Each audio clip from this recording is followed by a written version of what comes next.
all I'm allowed to ad-lib tonight. That's good thinking.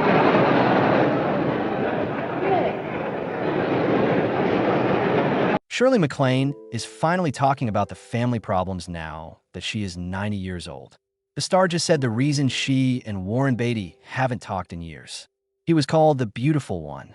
Behind closed doors, though, they were arguing about Dad's drinking problem, UFO reports, and jealousy in Hollywood.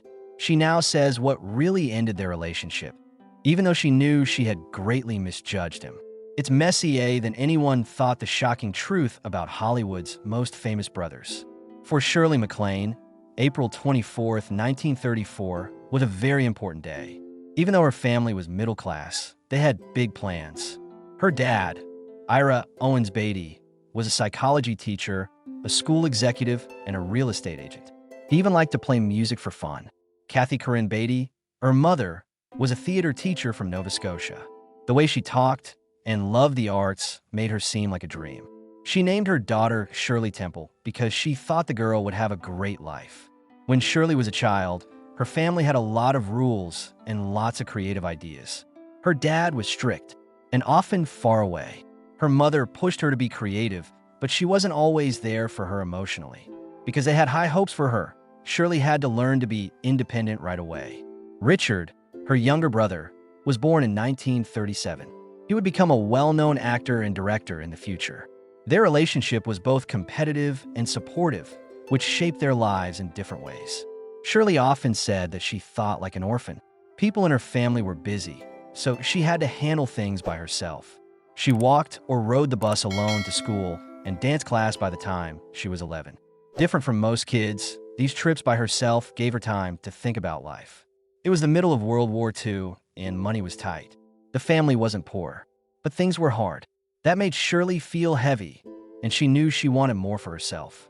She did not feel sorry for herself because of her position. Instead, she used it to push herself to dream bigger. She fell in love with acting when she was only 2.5 years old. To help her weak ankles get stronger, her mother signed her up for dance.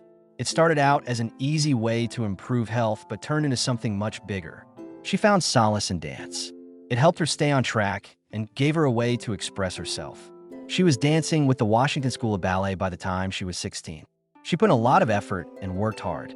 In one show of Cinderella, she hurt her ankle right before she went on stage as the fairy godmother. She didn't give up. Instead, she wrapped her ribbons tighter and danced through the pain. That moment showed how determined she was, which would become a defining trait of her work. Shirley was very focused on her own goals, but she was also a fierce guardian, especially for Warren. She watched out for him and stood up for him when he was in trouble. They went to the movies and talked about their plans for the future a lot of the time. They went their separate ways in Hollywood as they grew up, but they always had a bond. Shirley still felt sorry for Warren in 2017 when he made the famous Oscar mistake of calling the wrong winner for Best Picture. She knew that must have been very hard. Shirley MacLaine has always known what she wants. In Arlington, Virginia, she went to Washington Lee High School, but she never really felt like school was her calling. She did not wait to finish. Instead, she took a chance. She quit school and came to New York City to try to get a job on Broadway. Even though she was young, she made a brave move. She wasn't afraid of what might happen. She got a part in the chorus of Rodgers and Hammerstein's Opera Me and Juliet when she was 18. She liked her first Broadway show, but she wanted more. That same year, 1954, she filled in for Carol Haney in The Pajama Game. She cut her hair short to look more like Haney because she knew this was her big chance. She was ready for the part if it ever came up. That moment came faster than planned. Haney broke her ankle at a Wednesday concert just a few days after the pilot of the show. It was time for MacLaine to step in. It didn't give her much time to get ready, but she took the stage and did a show that everyone loved. It was hard to get money at this point. Even though meals at automats only cost a few cents, that didn't stop her. She kept playing, and Haney was better by June 1954. MacLaine could have gone back to being a student, but something amazing took place. It was on stage that producer Hal B. Wallace saw her. It made him feel good. He quickly agreed to sign her to a 5-year deal with Paramount Pictures. That was the end of her time on Broadway. Her finding came from both skill and luck. Somebody in the crowd that night was the comedian Jerry Lewis. He thought she was great that he told Wallace to see her perform. Wallace did what he said. He knew she was a star after seeing her live. He first offered her $200 a week, which was a good amount for a newcomer, but her agency was able to get it raised to $600. She went from being an extra on Broadway to a rising star in Hollywood in just a few weeks. Alfred Hitchcock directed her first movie, The Trouble with Harry, which came out in 1955. She was only 20 years old when she performed with John Forsythe and Edmund Gwenn. The movie didn't do very well at the box office, but MacLaine's acting was great. She was given a Golden Globe for New Star of the Year and praised for her charm. She made a small but important change before she went to Hollywood. Her real name was Shirley Beatty, but she was born Shirley MacLaine Beatty, was already a member of the Actors Equity Association. To avoid confusion, she chose to take her mother's family name, which made her Shirley MacLaine. It was the right move. She had a mother named Kathleen Corinne Beatty who loved poems and theater and had been a music teacher. When he got to Hollywood, her younger brother Henry Warren Beatty did the same thing. His name was Warren Beatty. MacLaine showed that she was more than just a star on the rise. That year, For Some Came Running, she was nominated for her first Academy Award. The movie was directed by Vincente Minnelli and stars Frank Sinatra as stressed-out Army veteran Dave Hirsch and Dean Martin as Hirsch's gambler friend Bama Dillard. Christy MacLaine played Ginny Moorhead, a sweet but naive woman who falls in love with Dave. Her performance was one I will never forget. Ginny loved deeply, even if it put her in danger. She could be hurt, but she was never weak. In the movie's final scene, she gave up her life to save Dave, which was a tragic ending to her story. Critics like how MacLaine gave the part depth, making a character who could have been one-dimensional into a real person. The movie was nominated for several Academy Awards, including Best Picture and Best Supporting Actor for Arthur Kennedy. But MacLaine's performance was the one that stuck with people the most. Through the years, MacLaine was known for taking risks. One of the most shocking was when she turned down the part of Princess Leia in Star Wars, 1977. Carrie Fisher was cast in the part, the person who made the part famous. Some actors might have felt bad about not taking part in such a big series, but MacLaine never did. It might seem like a strange choice. Star Wars became one of the most popular films of all time, but MacLaine had always picked parts that were hard. It wasn't her thing to read science fiction. She liked people that were complicated and had a lot of emotion. She wasn't a good fit for Star Wars. She didn't feel bad about leaving, though. She was in The Apartment in 1960, which was one of the biggest hits of the year. She played Fran Kubelik, a lift worker who was nice, but had problems and was in a difficult relationship. The movie was the 8th most successful of the year and won 5 Academy Awards, including that for Best Picture. MacLaine gave a great showing. She brought both humor and sadness to the part, which made her character seem real and easy to relate to. They put her up for an Oscar for Best Actress, one of 10 nods the movie got. In Irma La Dow's 1963, which came out 3 years later, she played another risky role, a prostitute in Paris who falls in love with a police officer who doesn't understand her. It was a risky movie for its time, touching on topics that a lot of people thought were controversial. But people really liked it, and it was a big hit at the box office. MacLaine was nominated for another Oscar. She is one of only a few actors to be nominated for 2 awards in a row. These 2 shows showed that she could do a lot of different things. She was funny, sad, and brave all at the same time. But Hollywood often put players in boxes. A tomboyish sex sign was used to describe MacLaine, which she never liked. She wanted important parts that would push her. She was determined to be free, so she studied acting with Lee Strasberg. It paid off to train. In 1961's The Children's Hour, she played a teacher who was accused of having an affair with another woman. It was a film that changed the world, being honest about things that weren't common in Hollywood at the time. It was honest and sad how she performed. She slowly showed that she could play complicated parts and go against what people thought she could do. MacLaine had been nominated for several Oscars by the 1970s, but she wasn't done pushing the limits. In 1976, she played the lead role in the TV movie Sybil, acting as a woman who has split identity disorder. It was dangerous to play the part. Mental health wasn't often talked about in films, and many companies try to stay away from it. But MacLaine was up for the task. She played 16 different characters with a lot of detail, making their problems come to life. Her acting changed the way mental illness was shown on TV and films. She also won an Emmy for it. She played another tough part in The Turning Point in 1977. The movie was about ballet, and MacLaine played Dee Rogers, a former dancer who quit to spend more time with her family. For the part, she had to do a lot of physical training, and behind the scenes, she was struggling with an eating problem. It was hard for her to keep up her dancer's body, but she never let it show. Her role in the movie was one of her best. She did a great job showing how a woman torn between her past and present feels, which earned her another Oscar nod. Then, 1983 came along. She was nominated for 5 Oscars, but never won one. For Terms of Endearment, she finally won the award. In the show, she played Aurora Greenway, a mother who deals with the ups and downs of life with her daughter. She was played by Deborah Winger. The movie was a huge hit, making $165 million around the world and winning 5 Oscars. MacLaine didn't hold back when she accepted her award. She famously said, "I deserve this." It was more than one role's win.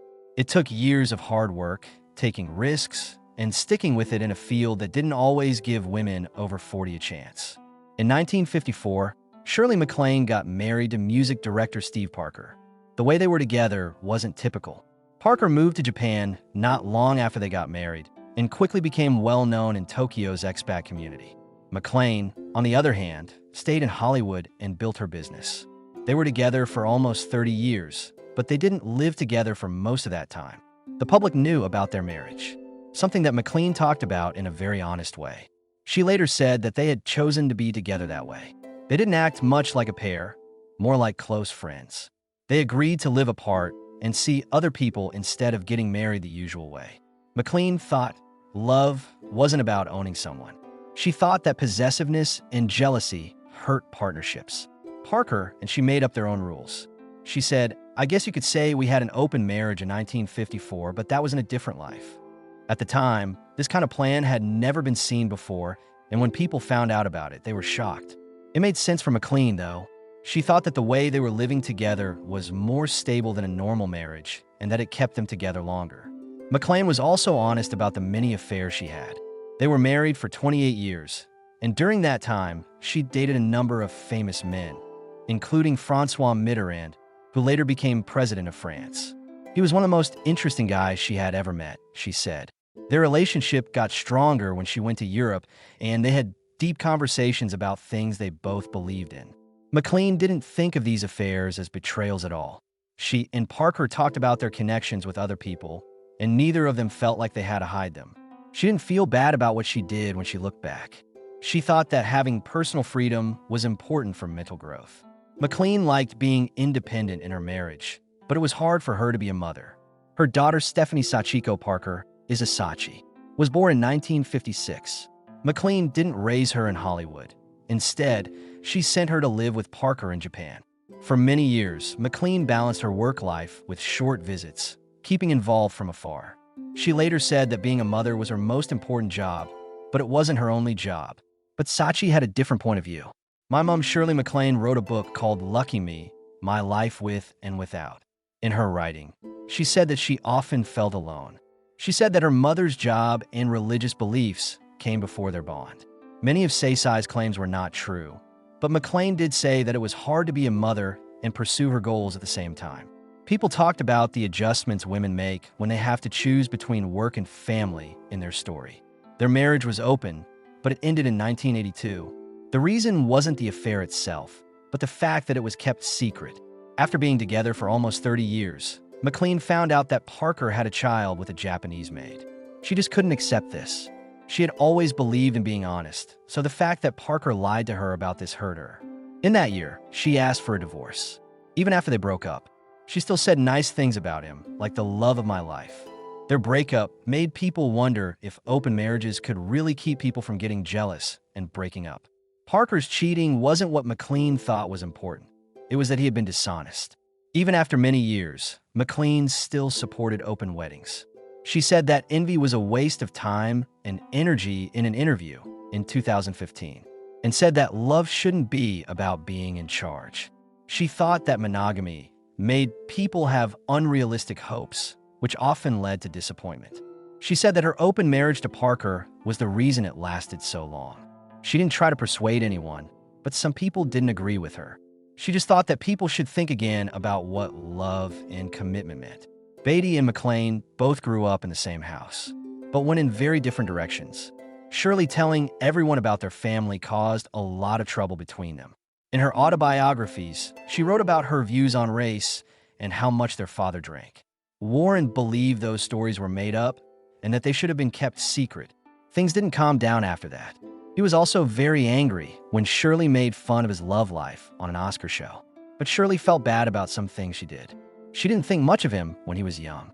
She called him the beautiful one once, but she didn't see how good he could be as a performer.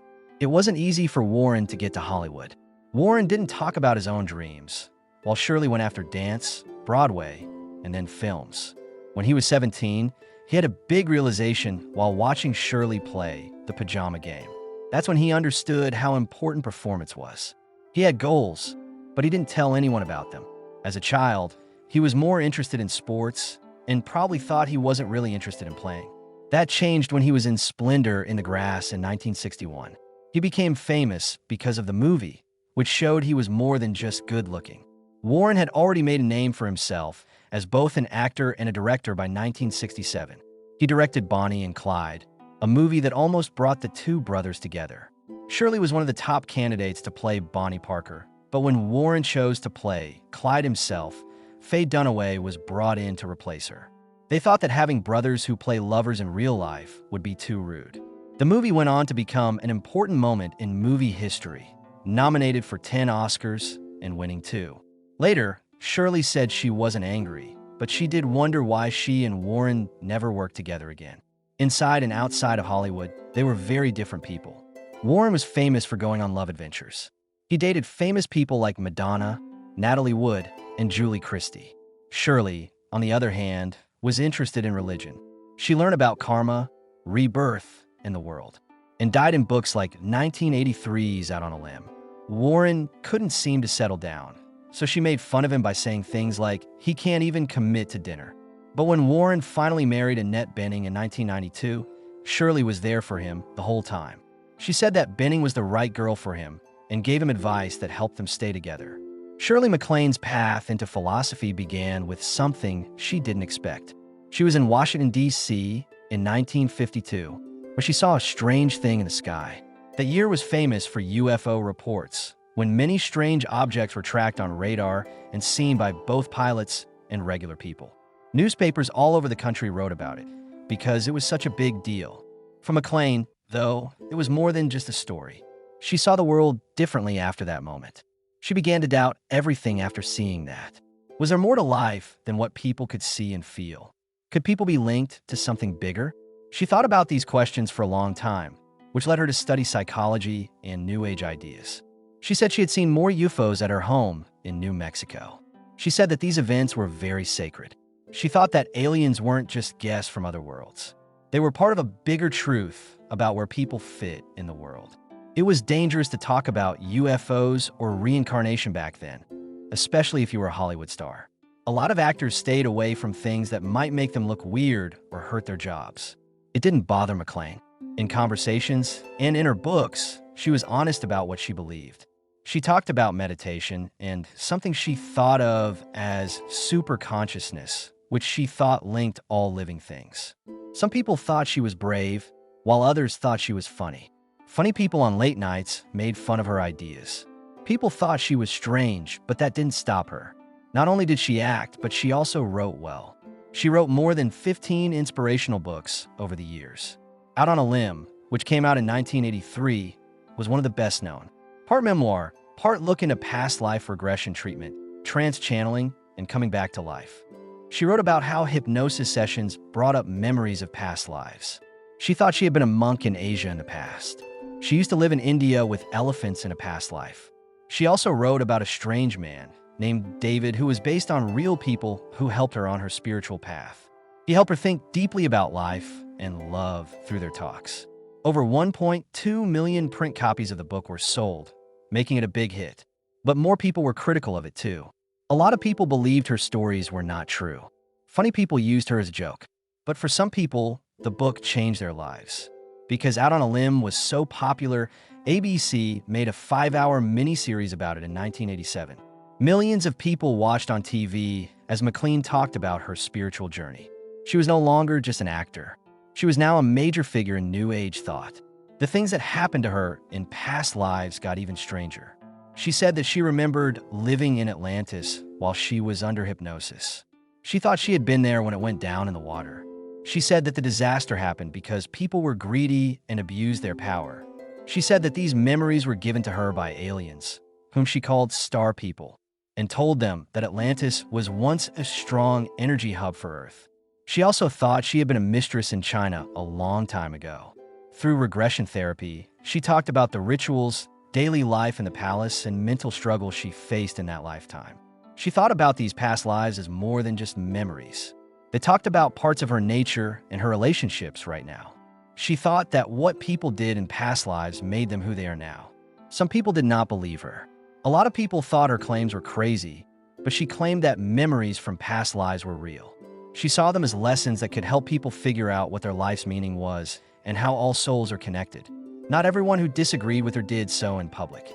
They also made things bad between her and her younger brother, the Warren Beatty.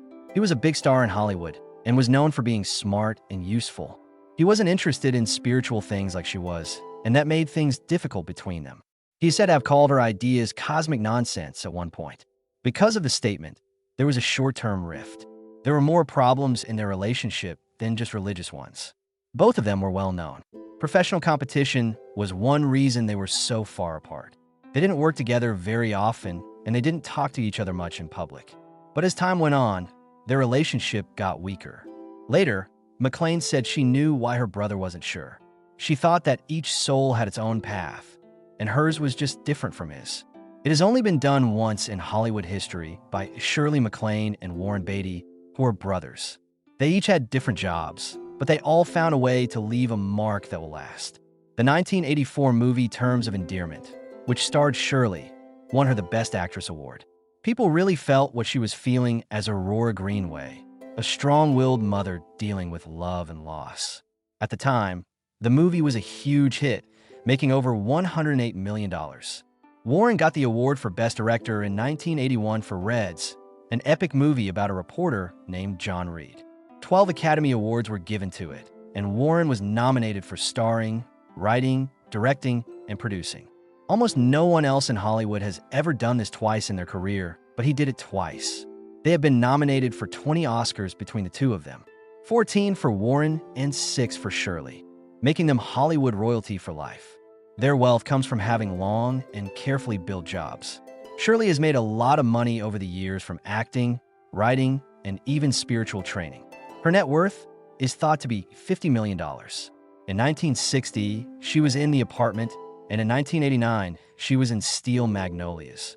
She also wrote best-selling books like Out on a Limb, which were about her spiritual views and some of her own experiences. Warren's net worth is even higher at $70 million, thanks to the fact that he produces and directs movies. He made sure to get parts where he could be artistic, and in 1978, hits like Bonnie and Clyde and Heaven Can Wait help him do that. The money he made as a director added to it, with Reds being one of his most important accomplishments. As of now, he is the only person who has ever been nominated twice for starring, directing, writing, and producing. They both got rich, but they did it in very different ways. Shirley went on to do TV shows and spiritual classes, where she charged up to $300 per person who came. Warren was interested in big-budget projects that were risky, but could make a lot of money. The fact that they were worth a total of $120 million shows that they were both talented and smart about how to make money in Hollywood. Shirley, who is 90 years old, is getting ready for People Not Places, which will come out in 2026 and could be her last movie. The movie is directed by Brad Furman, who is best known for The Lincoln Lawyer. It's about an old widow who makes friends with a homeless guy while she is thinking about her own death. There have been money problems with the production, and it is said that crew members are owed a total of $245,000. Warren, who is 87 years old now, has left the business world. After 15 years, his most recent movie, Rules Don't Apply, came out in 2016. Annette Bening and Lily Collins were in the movie, but it only made $3.9 million, even though it cost $25 million to make. The end of a successful career came as a surprise. Shirley keeps working because she loves telling stories. Warren has decided to remain out of the public eye. Their jobs were very different, but both made Hollywood what it is today in ways that few others have. Two siblings from Virginia rose to fame, showing that hard work and ability can get you far.